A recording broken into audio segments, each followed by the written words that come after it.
And we are live! Five Nights at Freddy's, what a franchise. I mean, I've been a fan since the second game was just released. That's my credentials. Also, I would totes do playthroughs of the games on my channel. I mean, I pretty much have the essential games, but I can't play them because they're only available on Windows. And you're probably thinking, Paulina, why did you buy them then? They were on sale. I'm just thinking ahead for when I have enough money saved to buy a new computer. Because right now, whenever I play Sims, it just sounds like it's gonna take off. Back to Five Nights at Freddy's. Even though the movie lore is different from the games, the references were nice enough as an homage to the fan base. I still enjoyed myself because of the nostalgia of the franchise, and my childhood building pizzerias in Minecraft and watching Markiplier in Game Theory. I remember drawing the characters in primary school and making a marionette mask. Like, this was who the movie was for. Side note, why do children get drawn to horror and creepypasta so easily? Let's talk about that. BTW, if you're looking to fully understand the FNAF lore, I am not your girl. So sorry, there are plenty of channels that specialise in that, and I'm just a mere messenger. But of course, stay and subscribe. This is the bit I'm going to blab about the most, so fair warning and spoilers, hello? The movie starts with a security guard trying to escape the animatronics, but if we put two and two together, he doesn't like it, no he doesn't. We get a very funky synthy credit introduction of the backstory of William Afton luring kids to the back to... Then we are introduced to Mike, which we find out about his trauma since he beats up his father because Mike mistook him as kidnapping a child. Whoopsie! This little performance actually gets him fired as more security, and he waddles his way to Steve Raglan, who is a careers advisor. Steve gives him a security job at this close-down pizzeria. I wonder which one.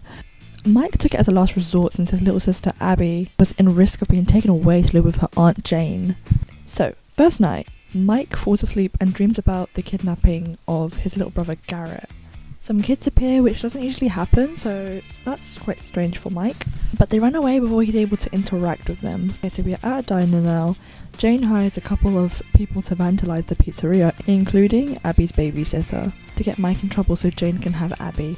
This is also the part where we get to see the glorious Matt Pat cameo.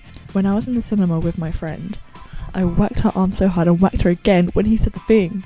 He said the thing. Back to the plot. The next night, Mike is greeted with Vanessa, the police officer who explains why Freddy's actually shut down. Then when Mike leaves his shift, the group that Jane hired starts to break stuff.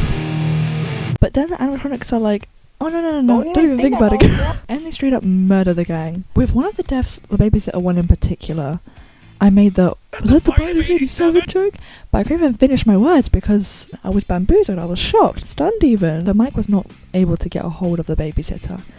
I wonder why, causing him to bring Abby along to the pizzeria. Strangely enough, Abby befriends the animatronics, and the next night Vanessa is with Mike and Abby, bonding with the animatronics, building forts, having a super duper fun time. But oh Abby, don't touch the... And then she gets zapped. And because of this, Mike doesn't take Abby with him to work the next day, and instead he gets Jane to watch over her. But not for long, because Golden Freddy joins the scene to kill her.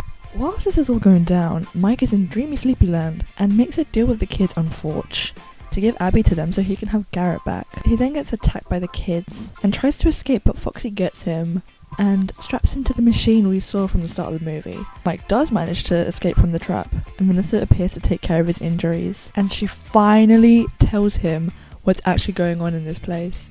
Abby and Golden Freddy make their way back to the pizzeria with the help of Corey as the taxi driver. Yep, another cameo. After defeating the animatronics and the not-so-secret reveal of Steve Raglan being William Afton and the Golden Rabbit, in the sense that if you knew prior game lore, it's not that difficult to piece two and two together. Vanessa and Mike try to stop him. He stabs Vanessa, youch, and kicks Mike down before Abby starts drawing the truth, causing the animatronics to finally turn on William Afton and nab at him enough for the Springlocks to shut in on him. Mike, Vanessa and Abby escape, and then there's a time jump where Vanessa's in a coma whilst Abby wants to go back to the pizzeria.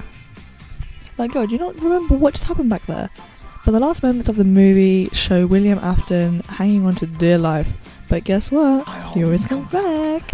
Now, this movie had a lot of high expectations, but despite some bits being a little bit memey and a tad bit cringe, especially with Vanessa saying, "My dad is William Afton." Like, girl, you could have told Mike earlier. Delayed and or miscommunication is so annoying in movies.